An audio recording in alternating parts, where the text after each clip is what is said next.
සුබ දවසක් වේවා.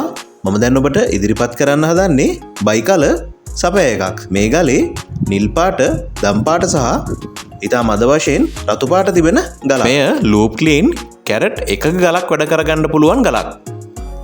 අපි දැන් මේ ගල තවත් ලං කරලා තවත් පැහැදිලි ආකාරයට බලමු. ඉතින් ඔබට මේ ගල ගැන අදහසක් තියෙනවා නම් පෝස්ට් එකේ දාලා දෙන අපේ දුරකථන අංකයට කතා කරලා වැඩිදුර විස්තර දැනගන්න පුළුවන්. ඒ වගේමයි මිලදී ගන්න කැමැත්තක් තියෙනවා නම් ඔබ ලංකාවේ මොන ප්‍රදේශයේ හිටියත් ඉතාමත් ආරක්ෂාකාරීව ඔබ ඉන්න ලිපිටනුව ගෙන්වා ගැනීමේ හැකියාවක් තියෙනවා.